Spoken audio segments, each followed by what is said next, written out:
नमस्कार। उत्थान ज्योति संस्थान में आप सभी का स्वागत है, अभिनंदन है। शनिदेव के गोचरी परिवर्तन का क्या प्रभाव रहेगा आप सभी के लिए, किसके लिए यहाँ बात करने वाले हैं? तो यहाँ हम बात करने वाले हैं कुंभ लग्न अथवा राशि वालों के लिए। तो कुंभ लग्न अथवा राशि वालों कैसे रहने वाले हैं आपके समय, कब जब ये कुंभ राशि में प्रवेश करेंगे, कहां से, अपनी पहली राशि मकर से, कब तक के लिए? 30 महीने तक के लिए। और यह अद्भुत संयोग क्यों है? तो इसलिए है क्योंकि 30 वर्षों के बाद यह योग बना है, अर्थात इससे पहले 30 वर्ष पहले ऐसा योग बना था और 30 वर्ष बाद पुनः ऐसा योग आएगा।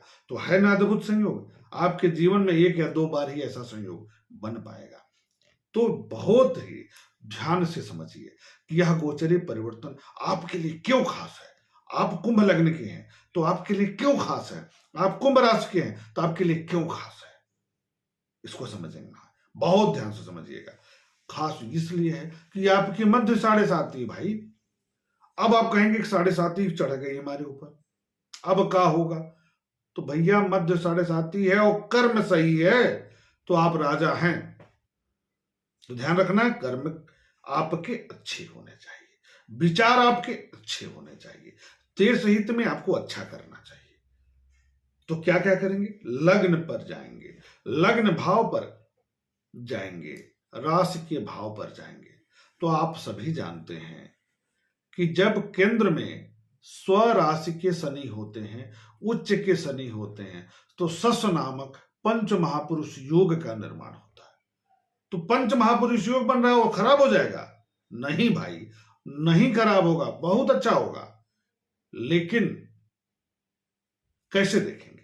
लग्न के अनुसार देखेंगे कि राशि के अनुसार देखेंगे? तो कार्यक्रम से बने रहिए, विस्तृत रूप से समझाऊंगा कि किससे देखना है, कैसे समझना है।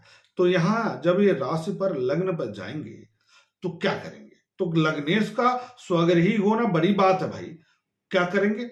कॉन्फिडेंस मजबूत रहेगा, सभी कार्य आप बैलेंस होकर करेंगे। आप अपने आत्मसम्मान की रक्षा करने के लिए साम दाम दंड भेद सबका इस्तेमाल कर लेंगे। आप अद्भुत क्षमता के साथ कार्य करेंगे।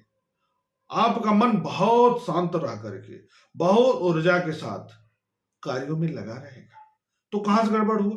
बिल्कुल गड़बड़ नहीं हुआ, बहुत अच्छा परिणाम मिलेगा आपको। आपका स्वास्थ्य सुधरेगा, आपकी मन स्थिति बहुत सुधारात्मक रहेगी, आपका मन प्रसन्न रहेगा, आप विभिन्न क्षेत्रों में कार्य कर पाएंगे, आप सभी क्षेत्रों में अपनी पूर्ण ऊर्जा के साथ कार्य करेंगे। ईश्वर का खूब अच्छा साथ प्राप्त होगा। शुभ कार्य करेंगे तो पूछना ही नहीं है, आपकी क्षमता अद्भुत होती जाएगी। आप निखर करके समाज में एक पद प्राप्त करेंगे। यदि मूल कुंडली में शनिदेव की स्थिति तनिक भी अच्छी है तो यह समय आपके लिए श्रेष्ठ समय हो जाएगा, बेहतरीन समय हो जाएगा। परंतु अब तो ढैया कहाँ है? 7.5 क्यों है? 7.5 इसलिए मेरे भाई कि इनकी दृष्टि बड़ी गड़बड़ चल रही है। आप खूब ओवर कॉन्फिडेंट होकर काम करेंगे तो अगल बगल नहीं देखेंगे, अपने लिए सेंट्रलाइज होंगे, तो भाई बंधु मित्र यार आपसे नाराज नहीं होंगे?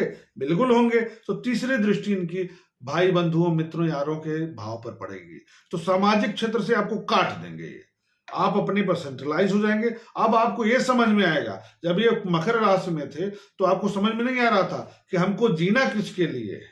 तब था जीना सिर्फ तेरे लिए, लेकिन अब होगा जीना सिर्फ अपने लिए। अब आप अपने लिए सेंट्रलाइज्ड होंगे।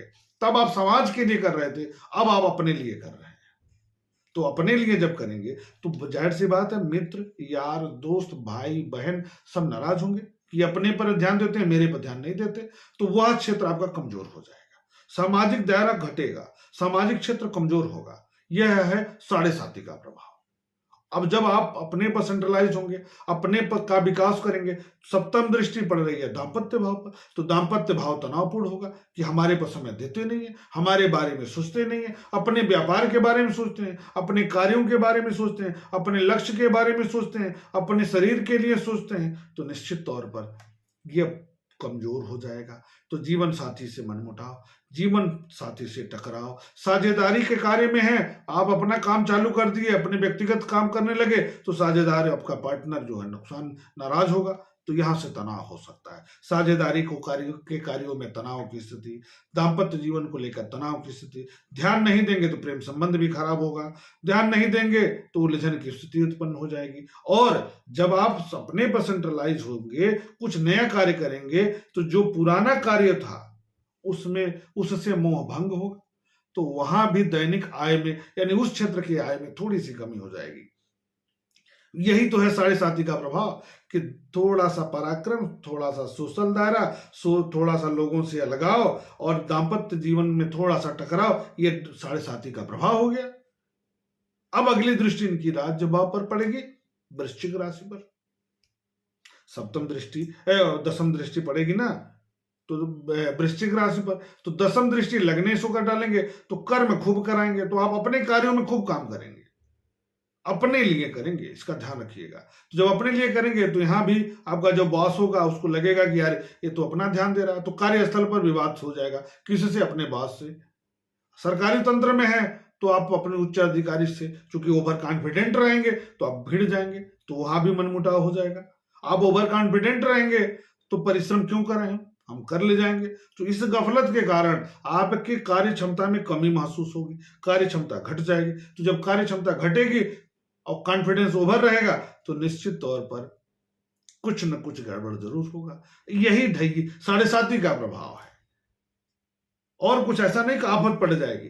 थोड़ा थोड़ा सभी क्षेत्रों में अलगाव होगा, अपने पर सेंट्रलाइज होंगे, अपने पर आप ध्यान देंगे, लेकिन आत्म का विकास होगा, आपका प्रगति होगा, इसमें दो राय नहीं है। लेकिन बाकी लोग कटेंगे तो आपको दाम्पत्य जीवन को लेकर तनाव उत्पन्न हो जाएगा, जीवन साथी का स्वास्थ्य खराब होगा, उस पर मन थोड़ा सा आपको ध्यान देना पड़ेगा। ध्यान नहीं देंगे विवाद की स्थिति उत्पन्न होगी, परिश्रम में अवरोध होगा, पिता को के क्षेत्र से भी थोड़ा सा तनाव होगा। क्यों, दसम पर दृष्टि है, पिता के भाव पर दृष्टि है, तो पिता का स्वास्थ्य भी कमजोर होगा, ध्यान नहीं देंगे तो वहां भी तनाव उत्पन्न होगा।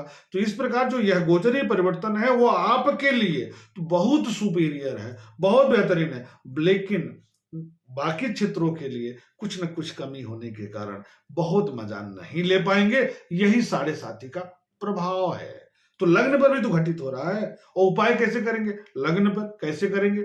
आप कर्म क्षेत्र को मजबूत बनाने के लिए, भाग्य को मजबूत बनाने के लिए आपको ओपेल रत्न धारण करना है, और ये आप राशि के अनुसार धारण नहीं करेंगे, लग्न के अनुसार धारण करेंगे। लग्न शनिदेव को मूल कुंडली के अनुसार मजबूत किए रहिए। इस अवधि में अपने लिए सेंट्रलाइज हो तो अपने लिए करूंगा, तो जब करेंगे तो खूब कर लीजिए, आगे करने की जरूरत ना पड़े। तो नीलम धारण कर सकते हैं, ओपेल धारण कर सकते हैं, बुद्धि को मजबूत कर सकते हैं, और हनुमान जी की आराधना कर सकते हैं, भोलेनाथ की खूब आराधना कर सकते हैं। और अगर आप कहीं विष्णु सहस्त्र नाम का पाठ कर ले गए तब तो आपको कोई पूछेगा नहीं, तो खूब धार्मिकता बढ़ेगी, धर्म कर्म करने का खूब मन करेगा। तो ये सब करिए, इसमें आगे बढ़िए, शनि देव आपको शुभता प्रदान करेंगे। तो अब आप समझ गए उपाय कैसे करने हैं, लग्न के अनुसार, घटनाएं घटित कैसे होंगी लग्न के अनुसार। तो फिर काहे परेशान है, जाहिर सी बात है कि लग्न के अनुसार मूल हो गया। तो फिर चंद्र राशि का क्या महत्व, चंद्र राशि का महत्व है, जब भी बड़े ग्रह जो होते हैं, जो लंबी अवधि तक एक राशि में गोचर संचरण करते हैं, उनके परिणाम चंद्र के अनुसार भी देखे जाते हैं, लेकिन मूल में नहीं, सहायक के रूप में। लग्न को मूल मानिए, बाकी को सहायक मान लीजिए। तो 60% रिजल्ट आप लग्न पर समझिए, 40% के लगभग आप परिणाम चंद्र राशि से समझिए, सूर्य राशि समझिए, नाम राशि से समझ लीजिए और मिला दीजिए, आपका रिजल्ट आपके सामने है। इस प्रकार समझते हुए, उपाय करते हुए शनि देव के इस गोचरीय परिवर्तन का पूर्ण आनंद लीजिए, आगे बढ़िए। इसी शुभकामना के साथ लाइव कार्यक्रम में भी आप हमसे जुड़े रहिए, आपके प्रश्नों का मैं दूंगा जवाब निःशुल्क, आपकी कुंडली के अनुसार। बहुत बहुत धन्यवाद, शुभ नमस्कार।